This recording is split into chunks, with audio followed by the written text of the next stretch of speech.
우리 이제 인간이 어떤 존재인가 라는 질문을 던질 때 그리스 철학자 아리스토텔레스는 이렇게 얘기했습니다. 인간은 그 사회적 동물이다 이렇게 얘기했습니다.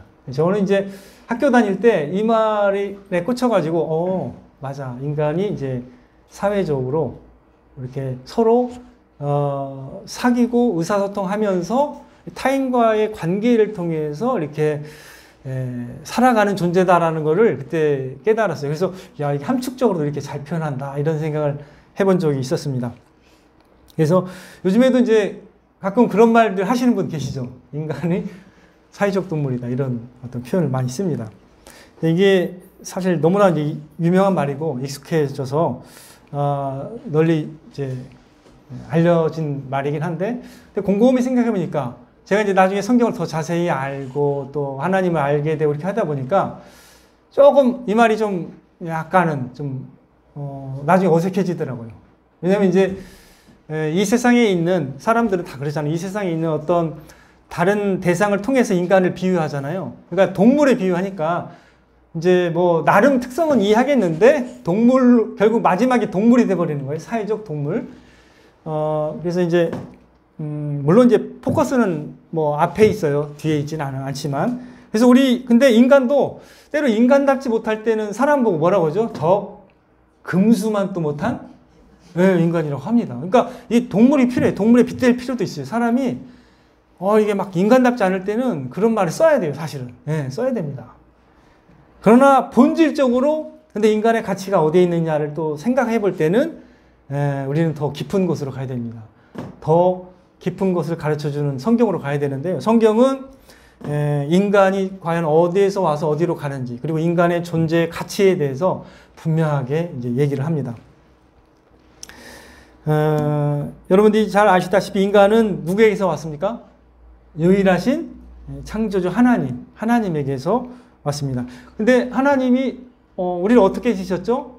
하나님이 자신의 형상을 따라 지으셨습니다. 그러니까 이 세상에서 하나님의 형상을 따라 지음을 받은 존재가 인간 말고 있어요? 없어요?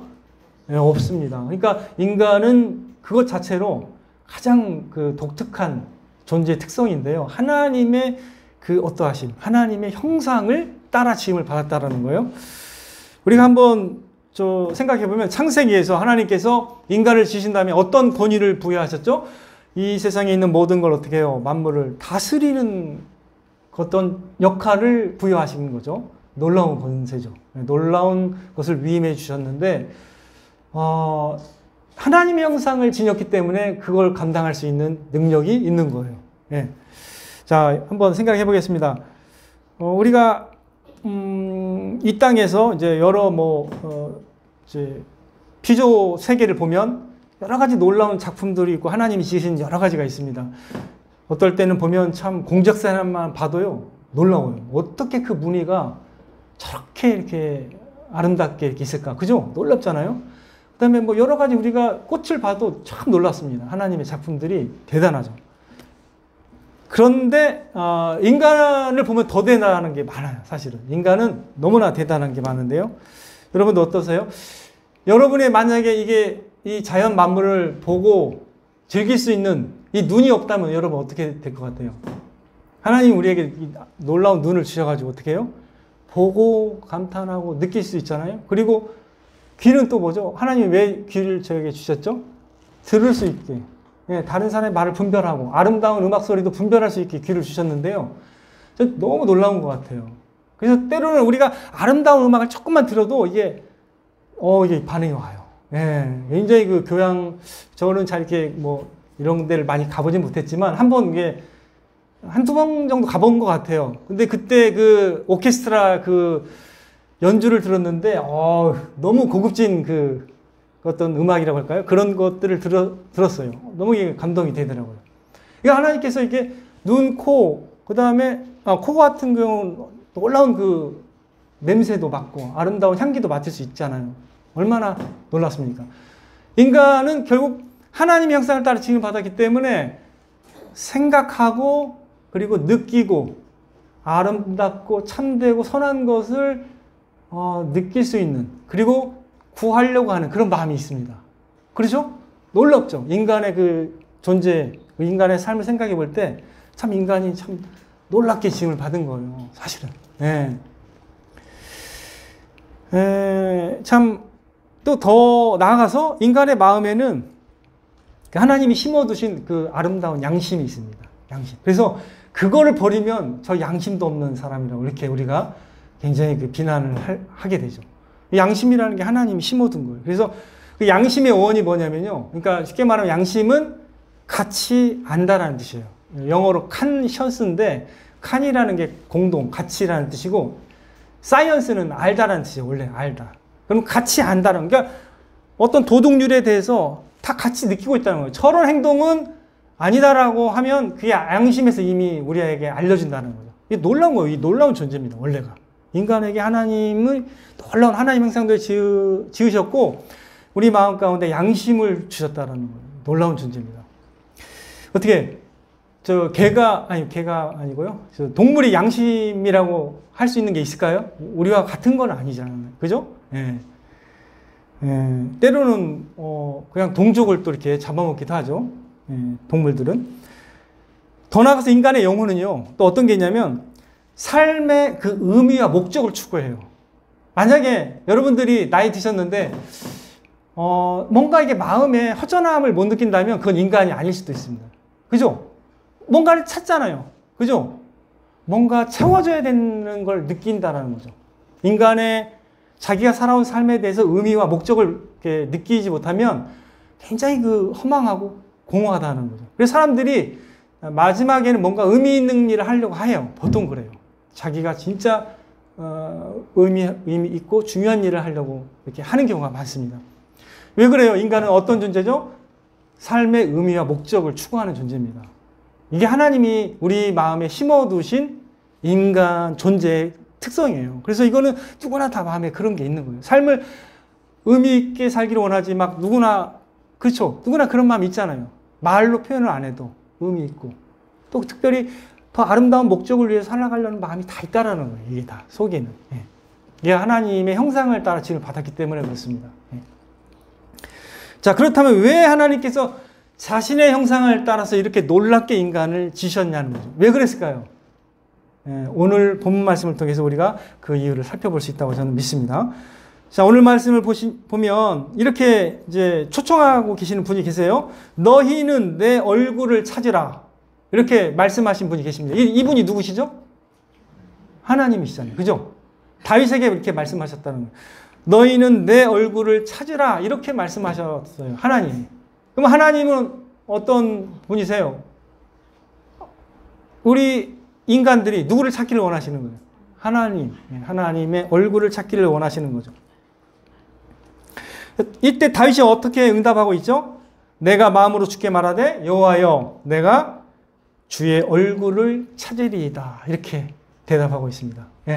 하나님이 다윗뿐만 아니라 저와 여러 분도 누구의 얼굴을 찾기를 바라시는 거예요? 하나님의 얼굴을 찾기를 바라시는 것입니다. 자, 하나님의 얼굴이라는 표현은 좀 우리에게 참 뭔가 좀 더 의미가 있게 다가오는 것 같아요.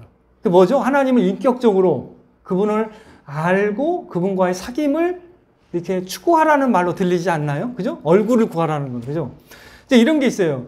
그러니까, 사람과 대인관계 잘하고 또 서로 이렇게 위로를 잘하고 또 이렇게 격려해주는 사람들은 그런 사람들끼리는 만나면서 위로가 된대요. 맞죠? 그 사람 얼굴 보고 막 서로 위로하고 격려하잖아요. 그죠? 그 만남이 재충전이 돼가지고, 그 만남을 통해서 충전이 돼가지고 와요. 참 그 위로와 사랑과 뭐 이런 것들을 나누니까 그렇게 이제 만남이 기쁘겠죠? 그런 것처럼 얼굴을 구하라는 것은 약간 인격적인 그 하나님의 형상을 생각하게 하는 거예요. 물론 하나님의 형상은 신격이라고 말할 수 있습니다. 신격. 근데 그 신격을 따라 우리를 이제 지었기 때문에 우리의 인격은 사실 누구의 격을 닮은 거죠? 하나님 신격을 닮은 거예요. 사실. 그래서 우리가 존귀한 거예요. 그 자체가 엄청 존귀한 거예요. 그러니까 우리는 그러면 하나님의 존재 속성처럼 우리도 영원한 존재예요? 아니에요. 우리도 영원한 존재, 본래는 영원한 존재로, 영원한 존재입니다. 영혼이. 영혼. 우리 영혼이 있잖아요. 그죠? 그래서 지옥에서 있어도 계속 거기 지옥에 있는 거예요. 그냥 죽는 게 아니고 계속 지옥에 있는 거예요. 영원한 존재입니다. 사람이. 우리 영혼이라는 게 있잖아요. 그래서 하나님은 전도서에 보면 사람의 마음에 영원을 사모하는 마음을 주셨다 이렇게 말씀하고 있습니다. 기본적으로 영원을 사모하도록 하셨어요. 하나님께서.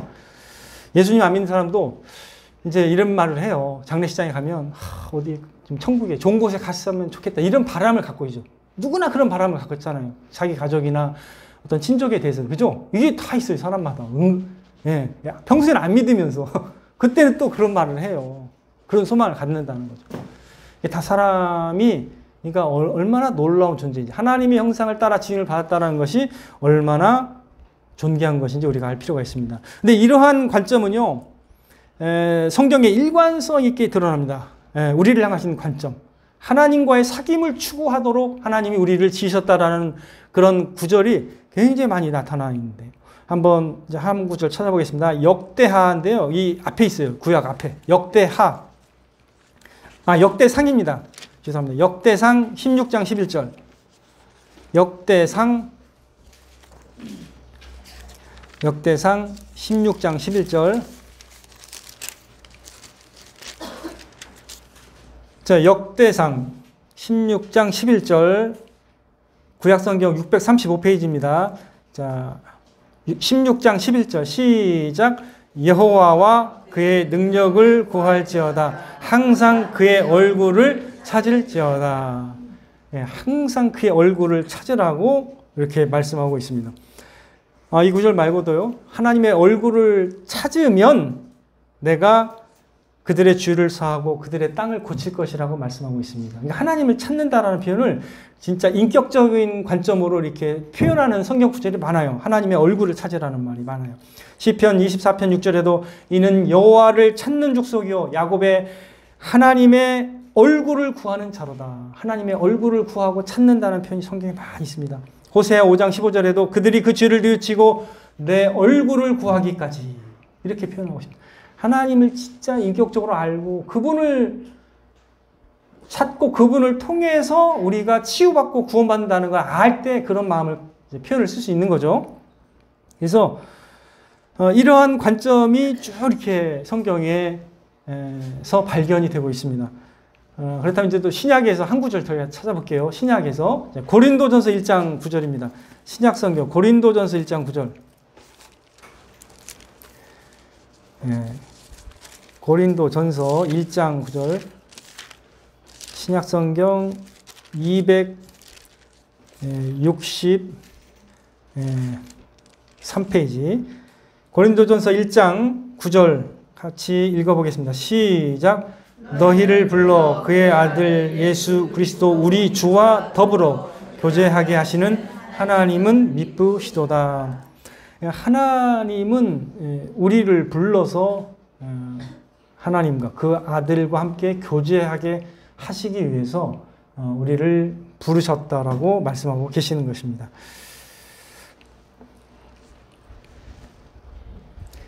우리를 창조하신 하나님이 왜 그의 형상을 따라 우리를 지으셨는가?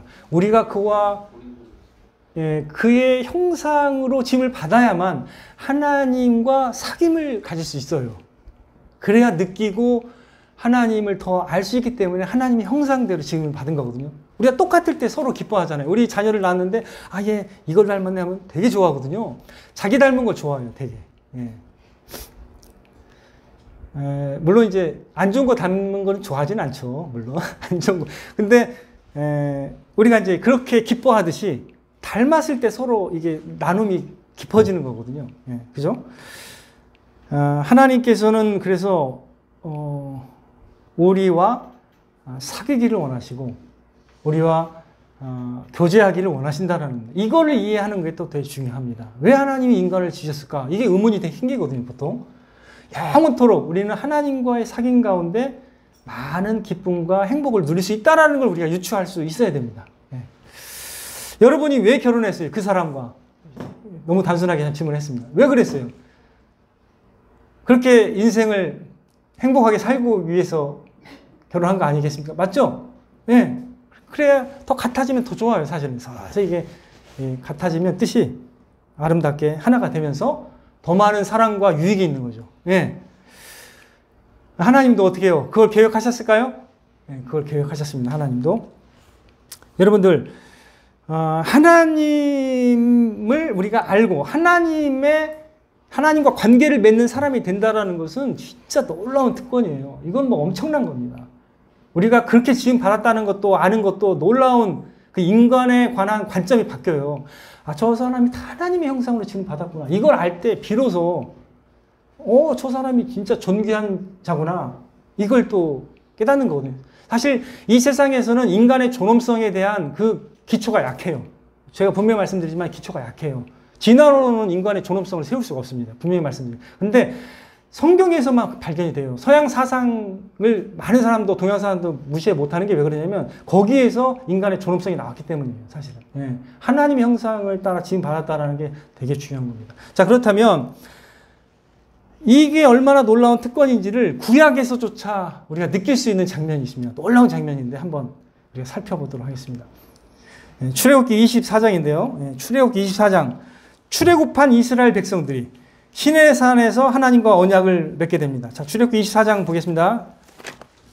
창세기 다음에 출애굽기예요. 출애굽기 24장 8절부터 보겠습니다. 출애굽기 24장은 이제 출애굽한 이스라엘이요. 시내산에서 하나님과 언약을 맺는, 하나님과 관계를 맺는 그 장면입니다. 자, 근데 8절 같이 읽겠습니다. 시작. 모세와 아론 백성에게 뿌리며 이르되 이는 여호와께서 이 모든 말씀에 대하여 너희와 세우신 언약의 피니라. 물론 이 언약의 피는 나중에 무엇을 상징하나요? 예수 그리스도의 피를 상징하죠. 피가 먼저 뿌려져야 돼요. 그런 다음에 하나님께서 자 9절, 10절, 11절이 놀라운 구절인데 같이 읽겠습니다. 시작. 모세와 아론과 나답과 아비후와 이스라엘 장로 70인이 올라가서 이스라엘의 하나님을 보니 그의 발 아래에는 청옥을 편듯하고 하늘같이 청명하더라. 하나님이 이스라엘 자손들의 존귀한 자들에게 손을 대지 아니하셨고 그들은 하나님을 뵙고 먹고 마셨더라. 원래 인간의 문제가 뭐죠? 하나님을 뵐 수 있어요? 없어요? 죄 때문에 뵐 수 없는데 이 순간에 언약을 맺고 언약의 피를 딱 바르고 나서 그 존귀한 자들을 시내산으로 올라오게 한 다음에 어떻게 했다고요? 그들이 하나님을 뵙고 먹고 마셨더라. 이게 놀라운 구절입니다. 생각해 보세요. 엄청 함축된 구절인데 이게 여러분들이 가장 그 친하고 진짜 친밀한 관계에서는 가장 많이 뭘 하죠? 그분과 같이 밥을 먹습니다. 왜? 가장 편하잖아요. 그분과 함께 밥을 먹는 거예요. 그게 사귐의 기초입니다. 먹는 게 있어야 돼요. 이게 먹고 마신다는 표현이 그거예요. 하나님을 뵙고 먹고 마셨다는 거는 놀라운 행복을 의미하는 거죠. 그죠? 생각해 보세요. 그 하나님을 내가 뵙고 그 하나님이 나한테 안전하게 나를 지켜주시고 있고, 그죠? 내 죄 문제를 해결을 이미 받은 것처럼 이렇게 보이잖아요. 그죠? 이 구절은 결국 뭘 상징하는 거예요? 예수 그리스도로 말미암은 하나님과의 화평을 누리는 우리의 관계를 나중에 보여주는 거죠. 이 구약에서도 이렇게 이분들이 하나님을 뵀다니까요.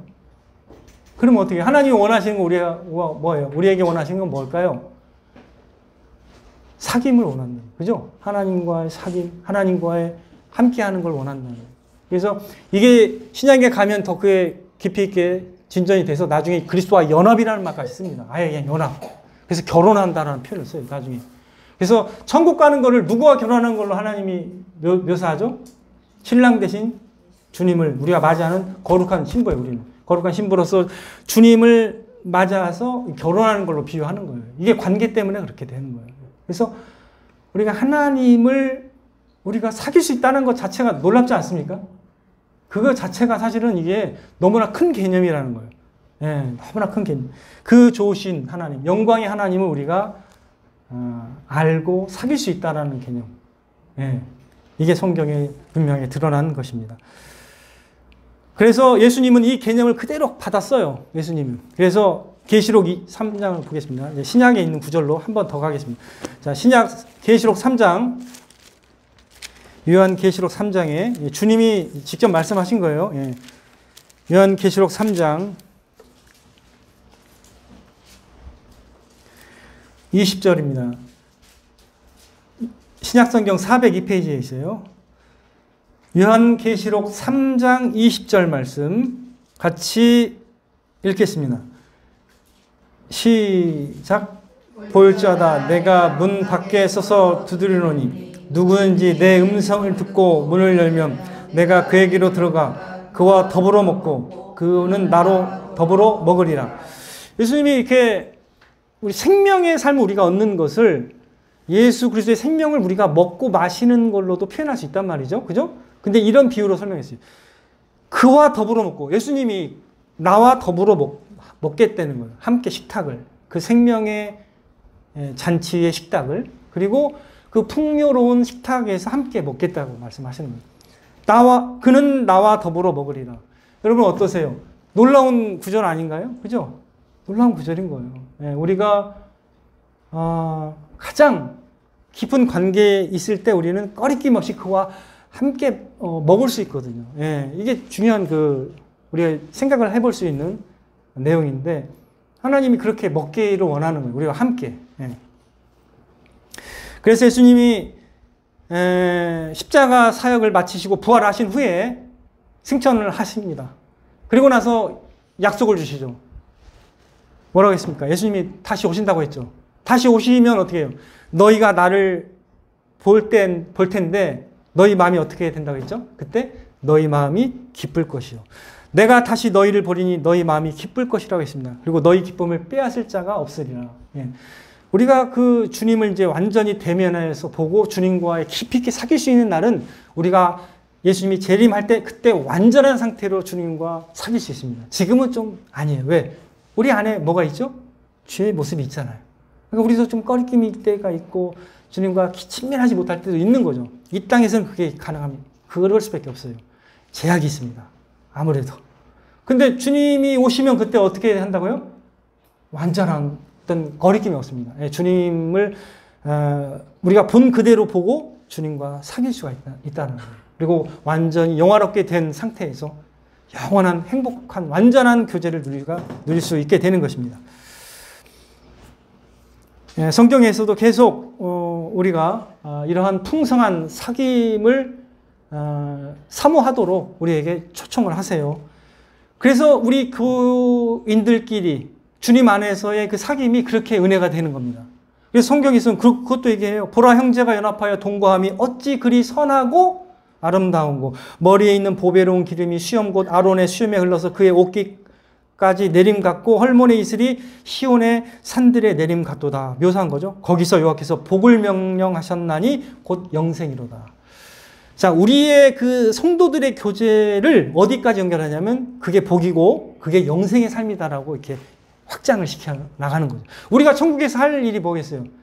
여러 놀라운 우리 각 민족과 나라에서 구원받은 많은 사람들과 사귀면서, 그죠? 그리고 하나님과의 사귐 가운데 그 기쁨을 확장하는 그런 천국의 삶이 기다리고 있는 것이죠. 여러분, 좋은 사람 만나면 얼마나 즐거워요. 그죠? 기대가 되고, 그죠? 설레잖아요. 그거와 똑같습니다. 근데 그 모든 원천에는 누구를 찾도록 하나님이 우리에게 먼저 말씀하시는 거예요? 하나님의 얼굴. 그죠? 주님. 이거죠? 하나님을 찾기를 바라시는 것입니다. 성도의 교제의 기초는요, 하나님이고, 그리고 그 아들 예수 그리스도 안에서 가능합니다. 그래서 우리가 하나님을 본 만큼, 그리고 하나님을 더 많이 누리는 만큼 그리스도 안에서 또 성도들을 더 섬기고 사랑하고 할 수가 있는 것이죠. 천국은 바로 그 완전한 사랑 가운데서 그 모든 교제가 완전하게 이루어지는 곳입니다.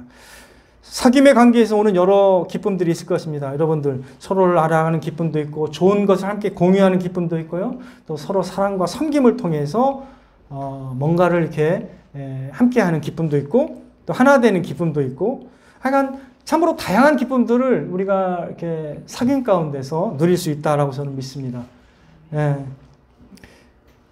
이제 그것을 이제 우리가 먼저 이런 초청을 하시는 하나님의 의도를 알게 되면 우리가 하나님을 그럼 어떻게 우리가 하나님과 사귐을 갖고 어떻게 하나님을 만나는가 질문을 던질 수가 있습니다. 그 대표적인 게 뭘까요? 말씀과 기도가 있는 예배의 시간이 누구를 만나는 시간이에요? 하나님을 또 만나고 또 하나님을 또 알아가는 시간이 되는 것이고, 말씀을 통해서 하나님의 음성을 듣는 거고, 기도를 통해서 우리의 마음을 하나님께 아뢰는 거죠. 이게 이제 말씀과 기도가 사귐의 그 통로가 되고 또 수단이 되는 거예요. 여러분도 혼자 그럼 하나님과 사귈 수 있습니까? 없습니까? 조용히 기도의 시간을 통해서 가능하죠. 말씀을 또 보면서 은혜 받고, 하나님 기도하는 거죠. 하나님 이런 문제가 있는데 하나님, 그래서 하나님께 나아가는 기도를 한다면 어떻게 해요? 하나님을 찾는 거예요? 안 찾는 거예요? 찾는 겁니다. 그래서 우리는 하나님이 이렇게 영광스러운 초청으로 우리를 초청하시기 때문에 우리가 어떻게 해요? 이 영광스러운 놀라운 초청에 즐거이 반응해야 될 줄로 믿습니다. 그래서 시편 기자 62편에 나타나 있는 말씀처럼 나의 영혼아 잠잠히 하나님만 바라라. 물은 나의 소망이 그로부터 나오는도다. 이렇게 쭉 얘기하고 있는데요. 그 구절에서 8절에 이렇게 말씀합니다. 참 8절이 참 저는 은혜가 되는데, 백성들아 시시로 그를 의지하고 그의 앞에 마음을 토하라. 하나님은 우리의 피난처시로다. 그러니까 하나님께 우리의 마음을 토하라고. 그러니까 그게 바로 기도입니다. 하나님께 우리의 마음을 토하고, 하나님 저 이렇습니다.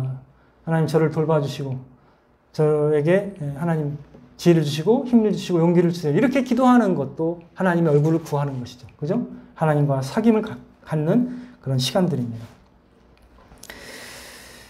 하나님은 우리의 모든 상황 가운데서 우리를 능히 도우실 수 있는 하나님이십니다. 여러분 믿으십니까? 그럴 때 여러분들이 믿음으로 하나님께 간구하고 하나님의 얼굴을 구할 수가 있는 것입니다. 하나님은 그런 하나님이십니다. 모든 은혜의 하나님이시고요. 모든 능력의 하나님이십니다.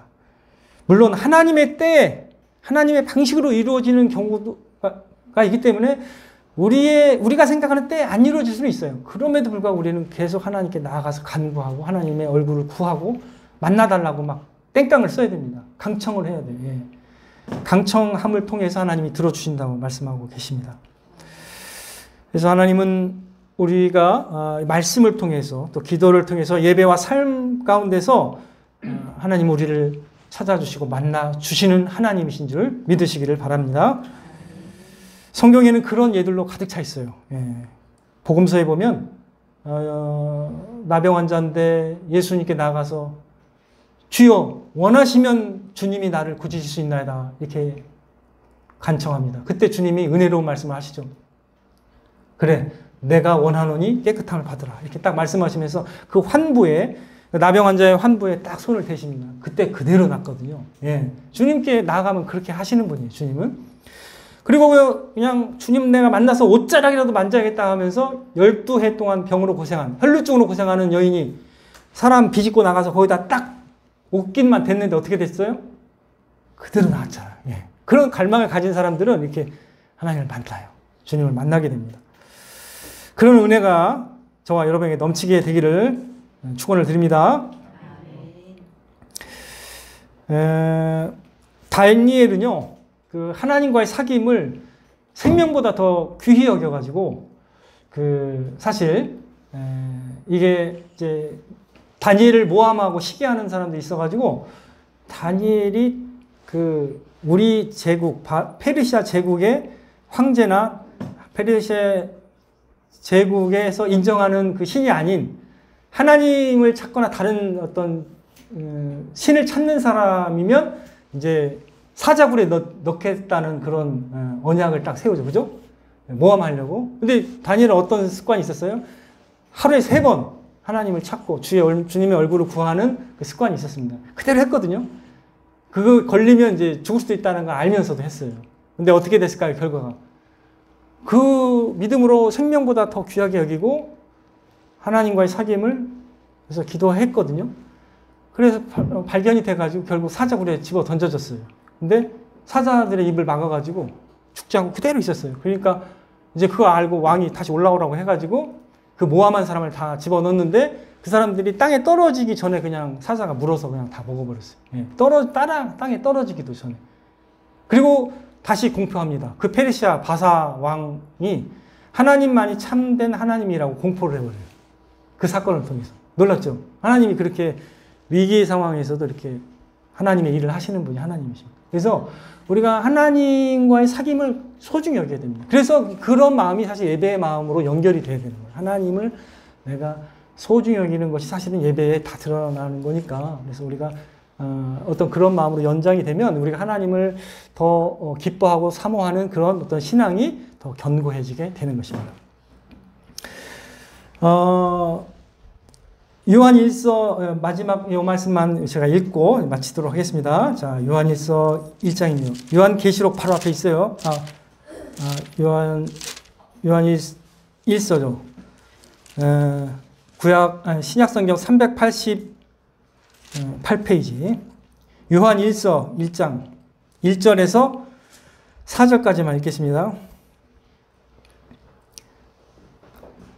시작. 태초부터 있는 생명의 말씀에 관하여는 우리가 들은 바요, 눈으로 본 바요, 자세히 보고 우리 손으로 만진 바라. 이 생명이 나타내신 바 된지라. 이 영원한 생명을 우리가 보았고 증언하여 너에게 전하노니 이는 아버지와 함께 계시다가 우리에게 나타내신 바 된 이시니라. 우리가 보고 들은 바를 너에게도 전함은 너희로 우리와 사귐이 있게 하려 함이니 우리의 사귐은 아버지와 그의 아들 예수 그리스도와 더불어 누림이라. 우리가 이것을 쓰면 우리의 기쁨이 충만하게 하려 함이라. 여기에서 그 사도 요한의 그 기쁨, 우리라고 표현했습니다. 그리고 독자들, 요한일서를, 이 서신서를 받는 그 독자들과 함께 그들의 기쁨이 충만하게 되기 위해서 그 중심에 뭐가 있죠? 누구와의 사귐이 있어요? 아버지와 그 아들 예수 그리스도와 사귐, 더불어 누리는 이게 있는 거죠. 그죠? 그러니까 사귐이 있어야 그 즐거운 거예요. 네, 그죠? 하나님이 나와 함께 하신다는 느낌을 가질 때. 다른 사람은 나를 이해 못해도 누구만은 이해하실까요? 하나님은 바르게 100% 이해합니다. 하나님은 다 기억하세요. 사람은 다 위로를 못해줘요. 그래서 아무리 하려고 해도 좀 부족해요. 그럼에도 불구하고 사람의 위로가 힘이 되잖아요. 그죠? 근데 하나님은 우리를 다 아십니다. 그래서 우리를 돌보시고 지키시고 위로해 주시고 함께 해주시는 하나님이십니다. 우리가 그런 믿음을 갖고 하나님을 담대히 구하고 하나님께 나아가고 하나님의 얼굴을 구하고 하나님과 사귀고 하나님 저와 함께 하세요 이렇게 간절히 구하는 그런 신앙인으로 살아가는 저와 여러분 되시기를 주님의 이름으로 축원을 드립니다.